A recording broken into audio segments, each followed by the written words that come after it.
so this guy I was able to break up. This is we got 40 verses. John 18 verse 40. Normally we split them up at about 20, but I wasn't paying attention, so I ended up doing the whole thing. You're welcome.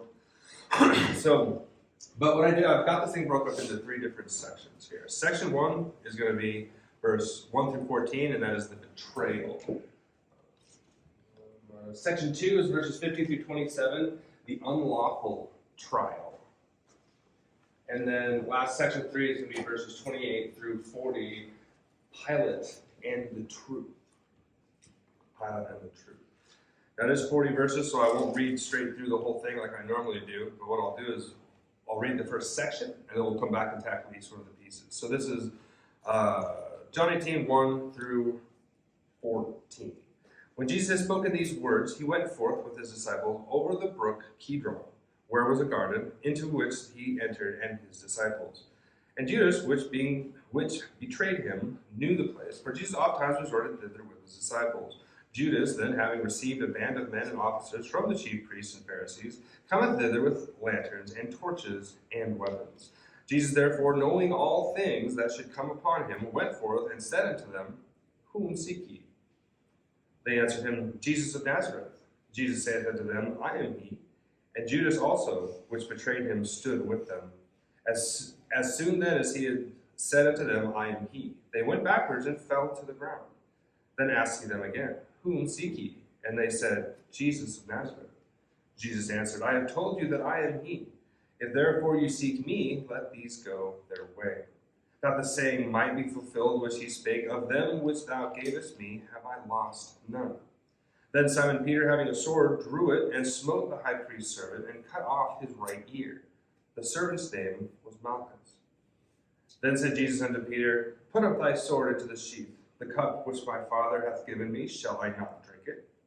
Then the band and captains and officers of the Jews took Jesus and bound him, and led him away to Annas first, for he was the father-in-law to Cephas, which was the high priest the same year. Now Cephas was he which gave counsel to the Jews, that it was expedient that one man should die for the people. Betrayal. Okay. One thing that's kind of, I find is kind of interesting about this last little story is each one of the Gospels, they're not different, but they're different, right? Each disciple who was there at the encounter had a different perspective of what was happening. And so along this, what I've done is I've marked a couple spots back in like Mark or Matthew, a bunch of them, correlating with the story that we're going to be going through in John. And the reason I did this is because I want you to go back and look at the story, section by section by section. Look at this section in Matthew. Look at the same section in Mark. And then look at the same section in Luke. And then look at the same section in John. Because by doing this, this will allow you to take the whole picture and bring it in. Each gospel gives us a little bit of it. So I've got a lot of references going back. So if you miss them all, it's fine. But that's what I'm doing, is showing you where the references of the story, so you can go back and see the whole story all put together. Okay, sorry. So verse 18. Then Jesus spoke these words, and he went. So this is, I guess I'll take a quick step back. He had just completed what is affectionately known as the Great Prayer. Right, it's the last big thing, right? His last thing he says is, I have declared unto thee my name, and will declare it, that the love wherewith thou hast loved me may be in them, and I in them. Right? The last big prayer, Jesus says, I pray that my disciples are going to be in with me, and I'm going to be in with them. Jimmy did a killer job of going over that. And so he finishes up this prayer and they get up and they head out. Right? So this is where we're starting at 18. Jesus spoke these words. He went forth with his disciples over the brook Kidron, where was a garden, into which he had entered with the disciples. Correlating verses, Mark 14, 26, and 32, refers to this place also being known as Gethsemane. Okay, it's a little tongue-tied on that one. I never say it right. But, so we're marking back over here. So, now, Kidron, in 2 Samuel 15, 23, is a story of David, and I can't pronounce his name, but it's Ittai. It's a really cool story, but this also happens at Kidron, right? So it kind of shows you, it takes you back, showing that this area has been a part of their lives for a very long time. This one spot, this brook of Kidron, isn't just a random spot happening. It's been a part of their history for a long time. So it's well known. Brook, I thought this is kind of an interesting word.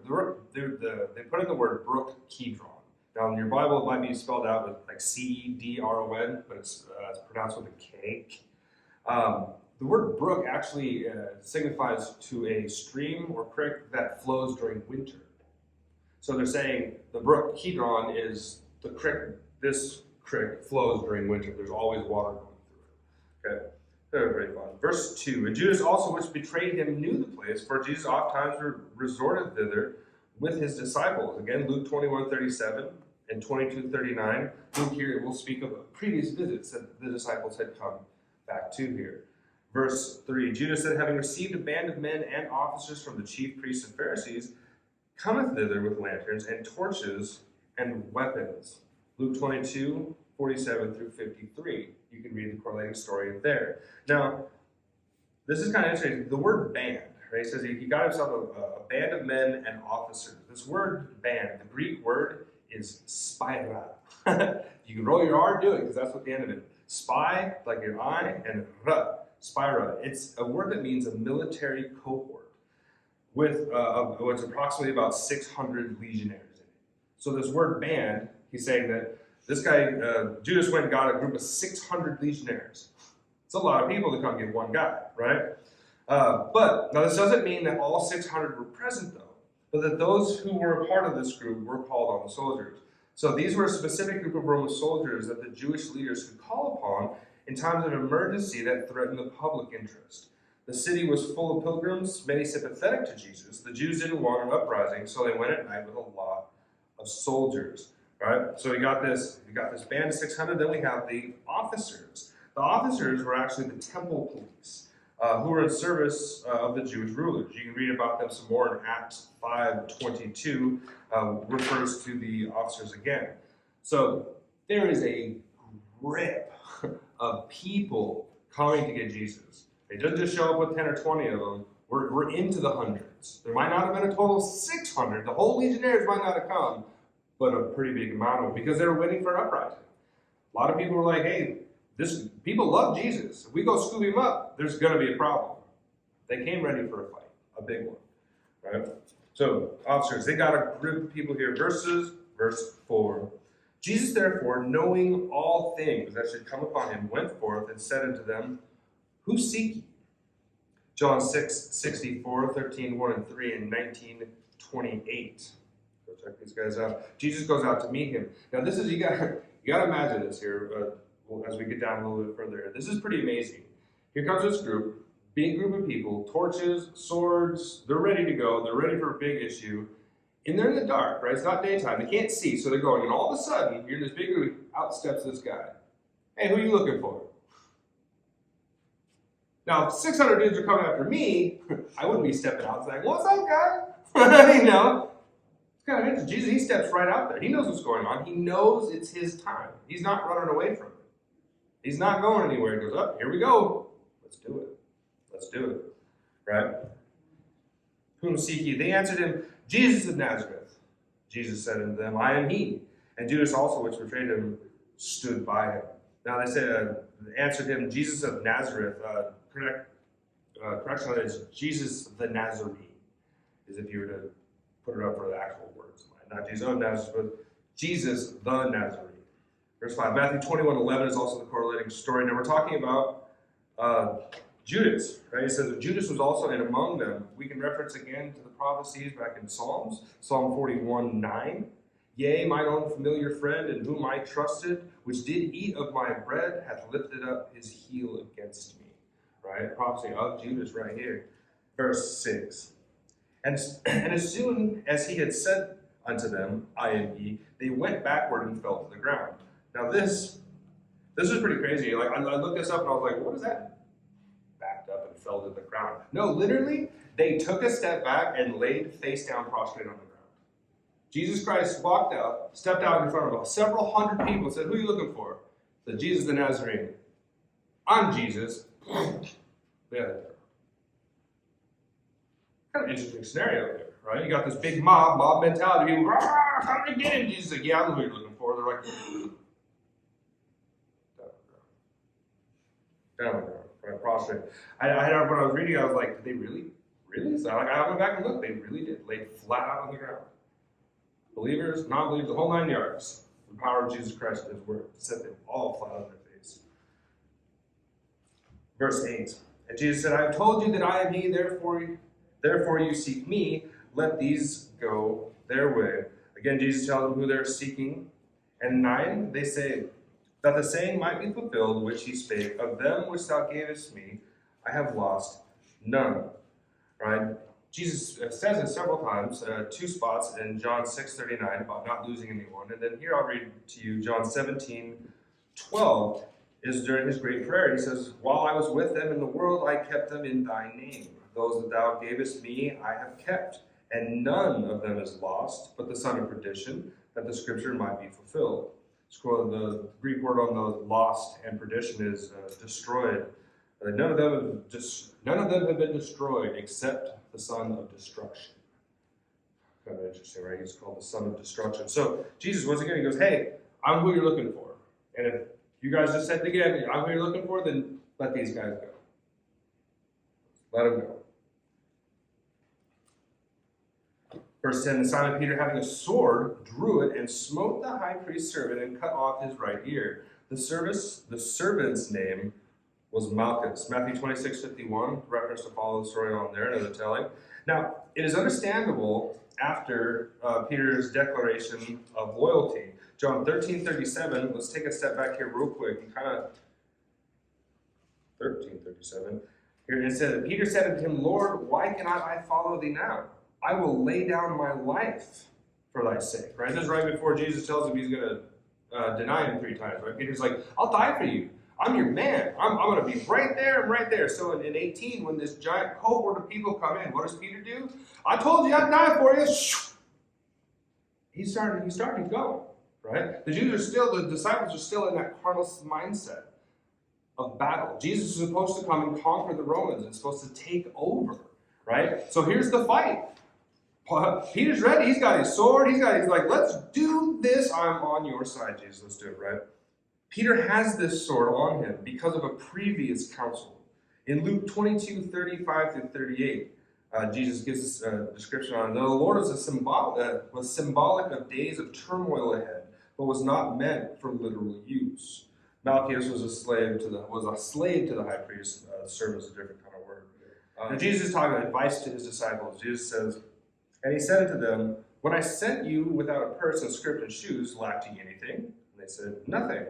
Then he said unto them, but now he that hath a purse, let him take it, and likewise his scrip. And he that hath no sword, let him sell his garment and buy one.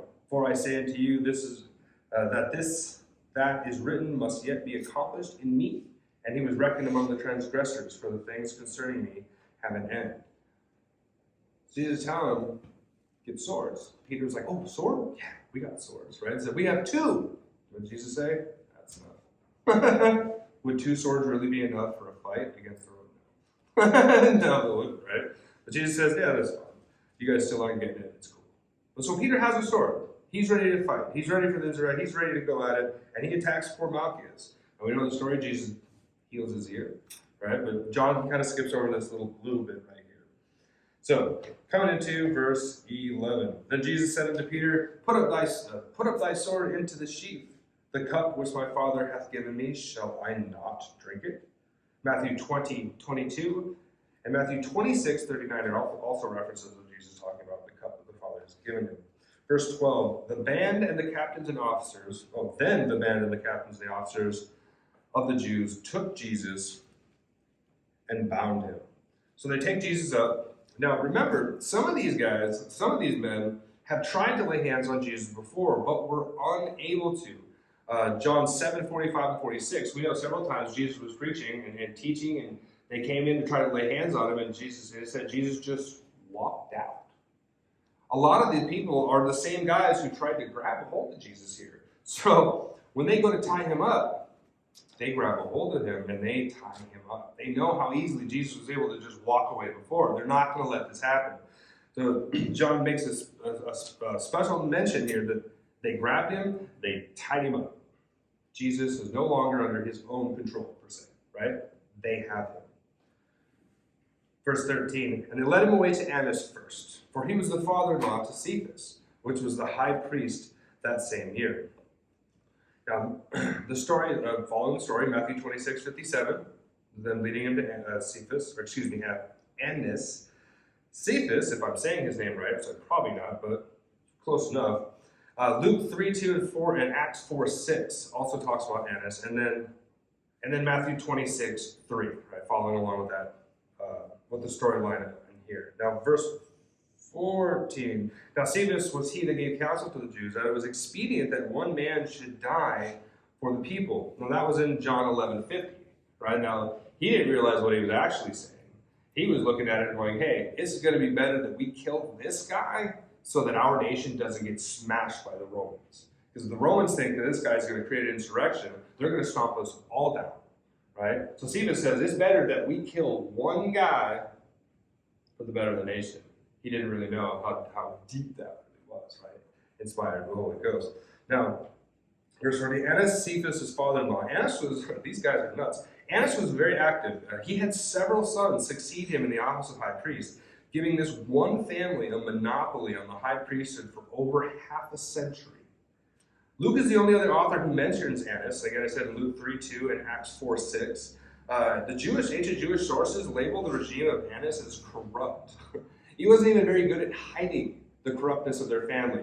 The Jewish historians were like, yeah, he was bad, right? So I thought that was kind of crazy. So if you want to read a little bit more about him, Luke 3:2, Acts 4:6 kind of gets a little bit into Annas. Now verse 14, that stops us here with the betrayal.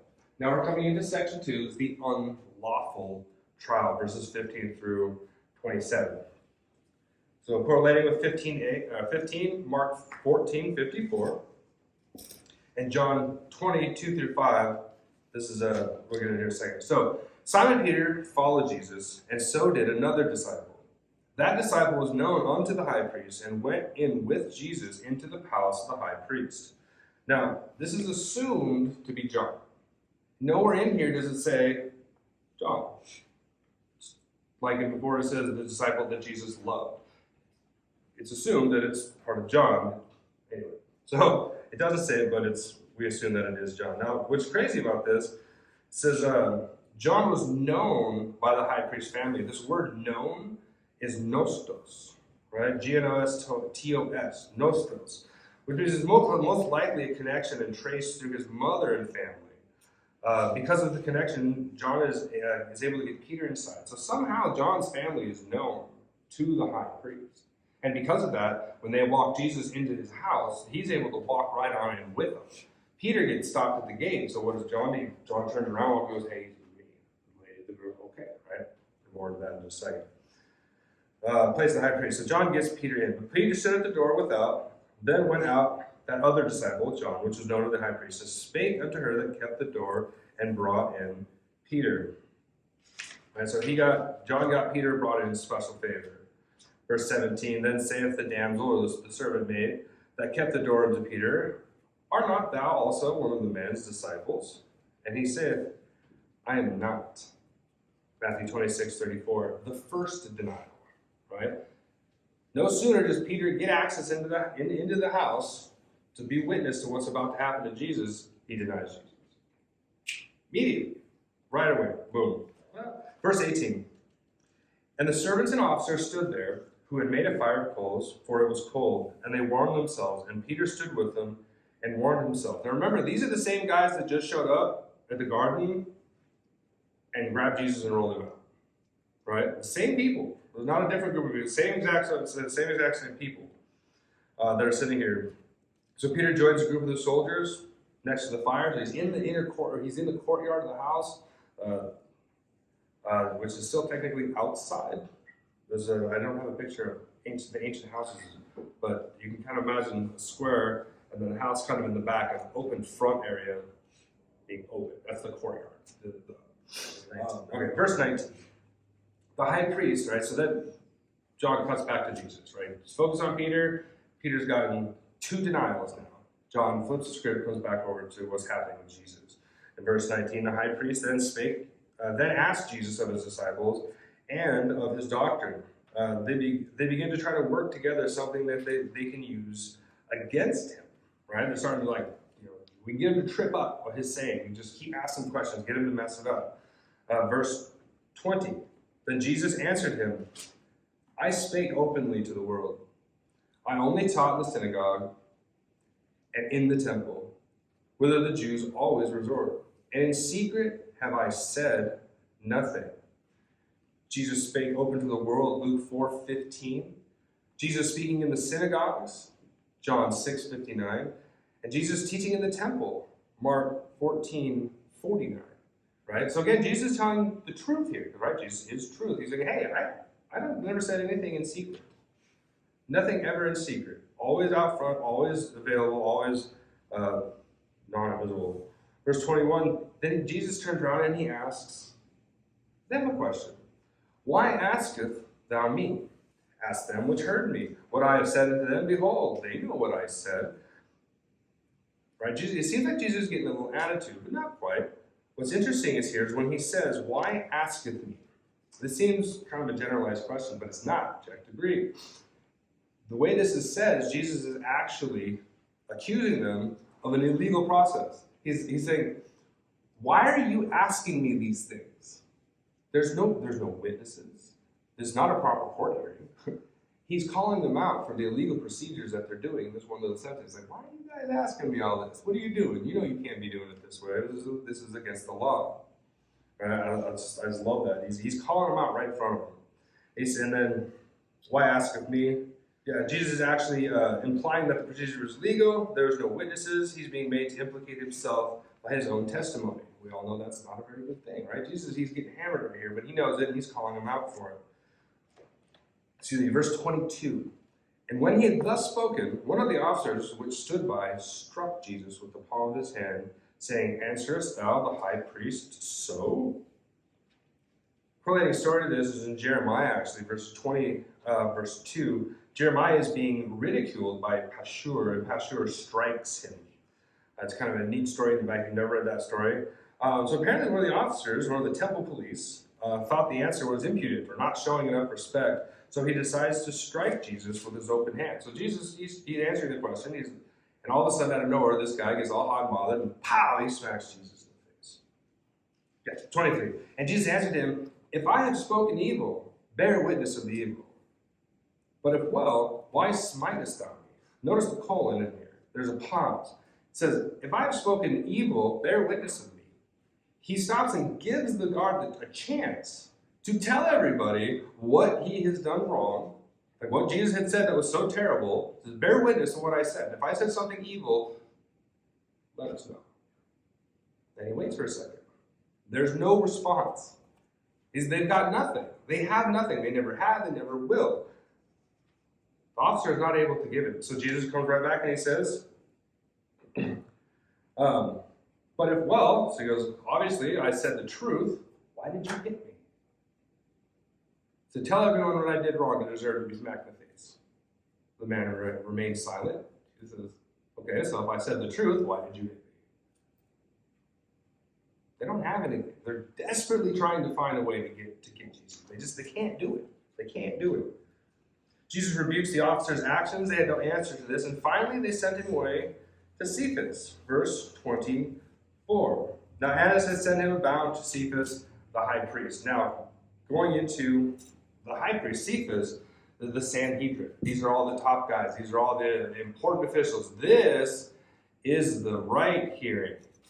Right? Now, remember, a few chapters back, they said from this point on, all we're going to do is focus on killing Jesus. The verdict had already been set up.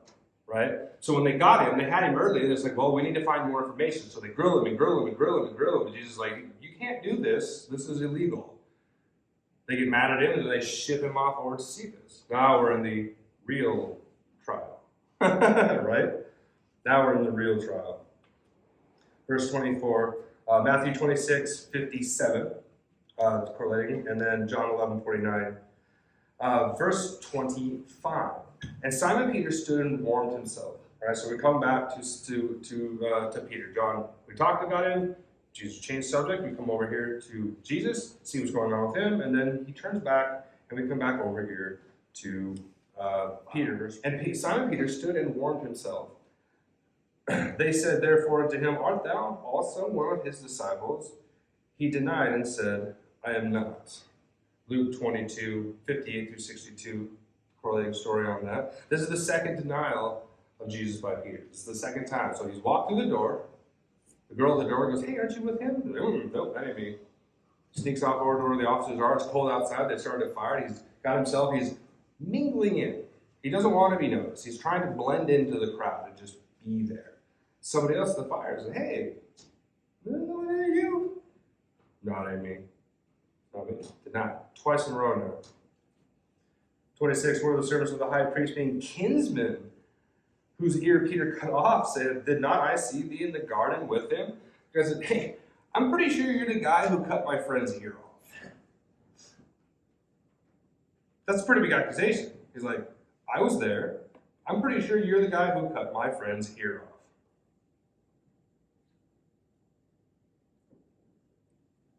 Peter then denied again, and immediately the cock crew.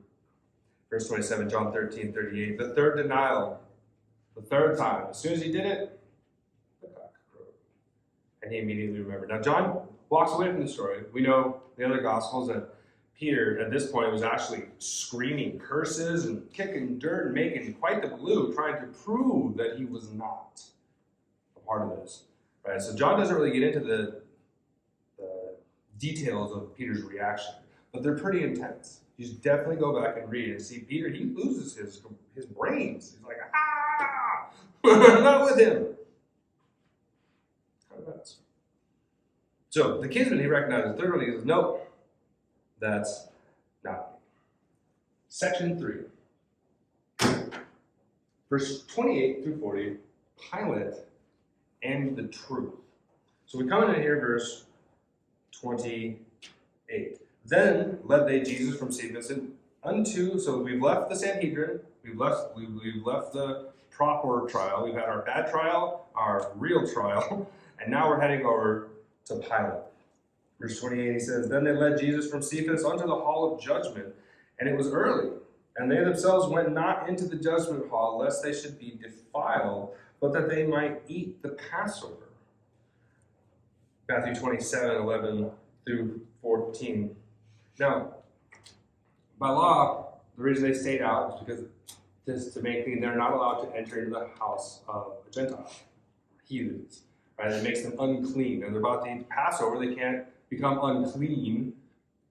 Right? Look at the rules that these guys grab a hold to and the ones that they ignore. I think you get a really big kick out of this guy, right? They just held a completely illegal hearing, breaking all sorts of rules, but they come up to a pagan's house and, oh, we can't come inside. Where's their heart? Where are they really at in all this? Right? Okay. Now, verse 20, and Acts 10, 28, 11, and 3 is also part of that story there. Now, nothing is said about what happened at Cephas' house. John doesn't go into the details, and the assumption is that the readers are acquainted with the synoptic, or the basic summary of the nightmare, or the nighttime deliberations, which were a nightmare, and the decree of the council to remain ceremonially clean. They could not enter the pagan's house. All right, so they've got all their priorities, all sorts of mixed up. Coming in verse 29, Pilate then went out into them and said, "What accusation bring ye against this man?" So Pilate's at his home. This is at his house, right? Anyways, the space where they're at is just outside of the home. So you step out into the outside and then out again. So they brought him into this judgment hall area, and they won't come in. So Pilate sees these officers dragging Jesus in, bring him into the hall, look at him, but there's no accusers and nothing else. He's like, what is this? So he steps outside and goes, what is going on? What is going on? Verse 30 says, they answered and said unto him, if he were not a malefactor, we would not have delivered him unto thee. So the Sanhedrin had not prepared a formal indictment against Jesus to submit to Pilate. They just expected him to just take their word for it. But so they didn't. They had all these opportunities talking to Jesus to build up this case against Jesus, and they had nothing. So what is their plan? Their plan is to just hope that Pilate takes their word for it. They go, hey, if he wasn't a bad guy, we wouldn't have brought him here. Like, what kind of offense is that? What is that, right? Pilate didn't like that one either. Verse 31, then said Pilate unto them, Take ye him and judge him according to your law. The Jews therefore said to him, It is not lawful for us to put any man to death. Now we know that isn't necessarily true, because there was plenty of law showing to kill people. For example, false prophets. The Bible strictly says that their parents should stab them to death. Pretty hardcore, but it's true, right? There are laws to kill. So what are they talking about here? The Jews are under the control of the Roman Empire. They are no longer given the authority to put somebody to death. That has to come from the Romans. So when the Jews are saying, hey, it's not lawful for us to put any man to death, not by their law, but by the Romans. The Romans have told them, you can't kill anybody. If something like that happens, you have to bring it to us. Therefore they brought it to Pilate. Now, Pilate is frustrated that he's having to deal with this matter, and so he's trying to send them away. The Jews are being ruled over and not allowed by the Romans to give someone a death sentence. They needed the Romans to do it. Verse 32, then that the saying of Jesus might be fulfilled, which he spake, signifying what death he should die. Right? Matthew 20, 17 through 19. Matthew 26 and 2. Now, the crucifixion, signaling what death he should die, being crucified. He said this in John 3:14, John 8:28, John 12:32 and 33. Crucifixion was a death sentence given to by the Romans. It's not a Jewish thing. Jesus, the whole time, is saying, I will be crucified, I will be crucified. He's telling them that the Romans are going to do it. Right? He's telling you, because the Jews, they cannot. They can't do it. Their authority has been taken down. Verse 33, then Pilate entered in the judgment hall and called Jesus and said to him, Art thou the king of the Jews? Now we know Johnny's kind of skipping over a lot of stuff.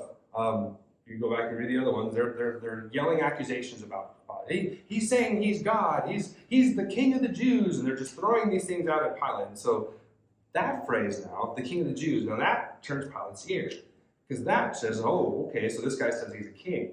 Is he going after Caesar? Is he doing this? So Pilate comes back in, right? He's going to talk to Jesus about this. Pilate entered in the judgment hall again and called Jesus and said unto him, Art thou the king of the Jews? Matthew 27:11. Pilate's a little confused. He's looking at this guy. The Greek word you is actually in surprise. Pilate looks at Jesus and how he's dressed in his appearance. He goes, Are you the king of the Jews? Like, you don't look like a king, man. Any king that I've ever heard of, seen, or worked for doesn't look like you. He's completely confused at this point. It's like, are you the king of the Jews? Verse 34, Jesus answered him, saying, Sayest thou this thing of thyself, or did others tell it of thee? So are you asking me yourself? Are you curious? Or is this something that somebody else told you? Kind of an interesting answer. Kind of an interesting answer on that one. 30. Yeah, so Jesus wants to know if Pilate is asking the question of himself or if someone else had told him. In 35, Pilate said, Am I a Jew? So he looks at Jesus, Do I look like a Jew? Thine own nation and the chief priests have delivered thee unto me. So, do I look like a Jew? So all of your people out there have drug you in here screaming for your life to be ended. There's a pause there, another colon. Pilate looks at Jesus. What did you do? What could you have possibly done to upset these people so bad that they just want you dead? Pilate doesn't understand. He didn't get it. He's like, okay, what did you do? Verse 36, Jesus answered, My kingdom is not of this world. If my kingdom were of this world, then would my servants fight, that I should not be delivered unto the Jews. But now is my kingdom not from hence. Jesus says, my kingdom is not from here right now. He says, if my kingdom was here, my servants would be fighting to keep them from taking me. But nobody's fighting to save Jesus right now. Right? No one's trying to help me out. My kingdom isn't from here. Cross-reference, I want you guys to write down 1 Timothy 6:13. I'm going to read you a little bit here off of 36. The kingdom, I'm going to read you some Old Testament verses about the kingdom itself here, what Jesus is talking about. Firstly, Daniel 2:44 says, "And in the days of these kings shall the God of heaven set up a kingdom, which shall never be destroyed, and the kingdom shall not be left to other people, but it shall break in pieces and consume all of these kingdoms, and it shall stand forever." This is the kingdom Jesus is talking about. It's an earthly kingdom. And then again in Daniel 7:14, it says, "And there was given him dominion and glory and a kingdom, that all people, nations, and languages should serve him. His dominion is an everlasting dominion which shall not pass away, and his kingdom that which shall not be destroyed." So my kingdom not from here. My kingdom not from here. Verse 37, Pilate therefore said unto him, "Art thou a king then?" Right? So Jesus is talking about his kingdom. So now Pilate's ears are perked up again. He goes, "So wait, are you a king?"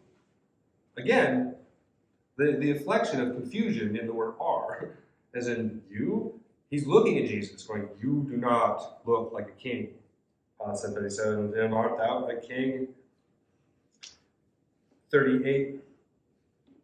Oh, sorry, to finish it up in 37. Jesus answered, "Thou sayest that I am a king. You correctly say so. You are right in saying so.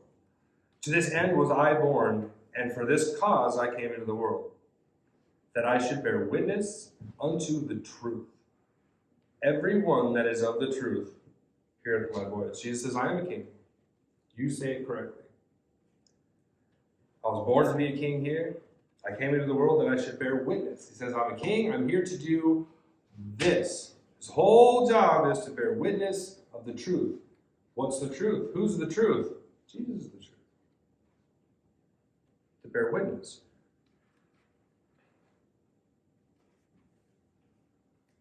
Verse 37 in Isaiah 55:4 says, "Behold, I have given him for a witness to the people, a leader and a commander to the people." Again, Jesus reaches back into the Old Testament. Remember, he never says anything of himself. Everything is planned step by step.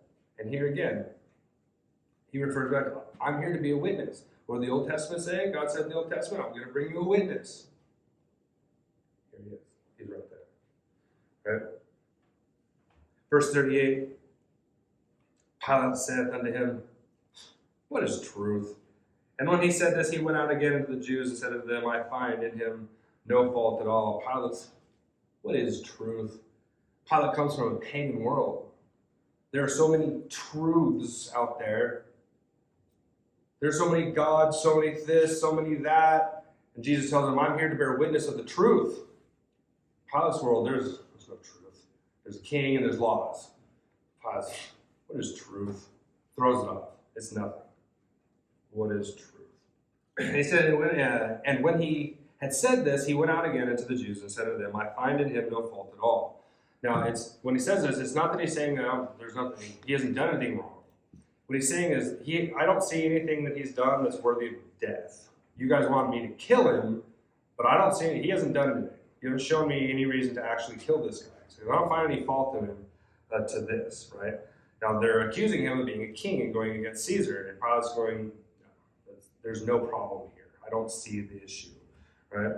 In verse 39, he goes, "But we have a custom, or you have a custom, that I should release unto you one at the Passover. Will you therefore that I release unto you the king of the Jews?" Now, a little bit of time has come through here. When they first showed up, it was just the cohort, right? But remember, there's a custom. People are starting to show up to his house for this custom of releasing a prisoner. So slowly, the crowd starts coming. The crowd starts coming. The crowd starts coming. And so when he steps back out, he says, "Hey, all right, we have a custom." Right? It said, "Will you therefore that I release unto you the king of the Jews?" Right? He says, the people know Jesus. People like Jesus. Pilate has heard of Jesus. His name has gone all over the place. He knows the works, and he knows that the people like him. So Pilate's saying, "I don't want to kill this guy. I don't want to blow my hands up because I don't see anything he's done to deserve death." So his plan goes, "Hey, I'll just give him back to the people. The people like him. They'll take him, and I won't have to worry about this anymore." Pretty good plan, right? give him over to his friends. Then cried they all again, verse 40, saying, not this man, but Barabbas. Now Barabbas was a robber, Acts 3:14 and Luke 23:19. Barabbas was basically a Jewish terrorist against the Roman Empire, and on one occasion he murdered a Roman soldier during an attack. So when he's called the murderer, he tried to pull an insurrection, went in there and they tried to take over stuff and lost, but during it, he killed somebody. So that's why he's in there. He has the death penalty. Jesus says, okay, I got a guy, Pilate says, I got a guy who's done nothing. And then everyone out there, I believe, likes. And then I have this murderer. This should be easy. I'll give them two choices. They'll pick the murderer. I'm good to go. But we know in the other Gospels that the Pharisees went around the crowd and started hyping him up, right? No, crucify, crucify. He's this. They're working the crowd. They're working the crowd to stir the crowd up against Jesus. The crowd that Pilate would have soon would have said, no, give us Jesus. We like Jesus. He heals people. He does nice things. Nope. Now, that concludes John 40. He leaves off with, now Barabbas was a robber. Brother Jamie's going to get into 19 and talk about a whole bunch of other stuff. Barabbas, he's a pretty interesting character, but we don't want to hang on to him too much. But what I find interesting is that this leaves us right off on sin. Right? Barabbas is about to get free. Barabbas is about to get let loose by no actions of his own. He did nothing to deserve to be free. He didn't do anything special to be forgiven of his sin of murder. I want you to just notice the correlation in this. We know, as I always do, I love going through Romans Road. It's the most important. But this is a really neat little outline, as you can see here, of a Christian being saved. Now, this guy wasn't saved by the blood of Christ yet, because this hasn't happened yet. But I want you to see the relation here. That we're all sinners, right? All of us, for all fallen short of the glory of God. All have sinned, Romans 3:23. Romans 6:23, for the wages of sin is death. And just like in this case, Barabbas, it's sin, he's on the chopping block. He's up there as well. Right? The wages of sin is death, but the gift of God is eternal life through Jesus Christ our Lord. And that's about to happen. It hasn't happened yet. Romans 5:8 tells us that, but God commands his love towards us in that while we were yet sinners, Christ died for us. Christ is about to die for Barabbas. He's about to die for you. He's about to die for Pilate. He's about to die for Annas. He's about to die for Cephas. All these people, he committed his love for us that while we were yet sinners, he died for us. All those people who were, that officer that smacked him in the face, Jesus Christ went to the cross for that guy. He went to the cross for that guy. Romans 10:9, if thou shalt confess with thy mouth the Lord Jesus and shalt believe in thine heart that God hath raised him from the dead, thou shalt be saved. Jesus Christ said, I'm here as a witness to the truth in the great prayer in chapter 17. He goes deep into how he wants all of us together, right? Must confess. Jesus comes as a witness to the truth in himself. He tells his disciples that I have revealed the name of God to you. Jesus Christ. Jesus Christ is the name of God. He's the only name for salvation. Jesus said, I came here for one purpose, to be a witness of the truth, and I am here. Now, as I said, Jamie's going to get back into this. Pilate's going to take another shot to try to get out of this. Doesn't work. We know the story. But no, this whole time, this whole situation, Jesus, he sat there and he let it happen. He knew it was going to happen. He says again in chapter 19, Jamie will go over that. He says, you would have no power over me unless it were given to you. He said, you couldn't do any of this stuff unless it was not part of the plan. Part of the plan. Jesus shows his readiness to be a part of the plan, to do his part. We all have a part. God has gifts, has a plan, has something for you to do in this world. Jesus was to die on the cross for our sins, and to be a witness to the truth, to show you, to share the truth with you so that we don't have to be left out here searching and groveling and just waiting to go to hell, right? Jesus, he fixed that, but he did it for everybody. He did it for everyone. Three final thoughts, guys. Have you ever been betrayed? Jesus has. And yet he gave. He gave. Have people told lies about you? Jesus has. And yet he loved. His response to being betrayed was to give his life. His response to being lied about was to love those who were lying about him. Is your hope in Christ and his kingdom? The kingdom is now, and you don't need to wait. Jesus says that his kingdom is not here and now. He's saying the kingdom itself isn't running a show here. The plan hasn't been completed yet. But the kingdom is now. By accepting Jesus Christ, you are no longer foreigners and strangers, but fellow citizens of the kingdom of God. The kingdom is going right now. If you accepted Jesus Christ, you are a part of the kingdom. And all we're doing now is waiting for it to come. It's already there. We're a part of it. We're trying our best to live it, to follow Christ's example, right? In this trash world that we're stuck in. But Jesus has already won. God is now just waiting very patiently for as many people to repent as possible.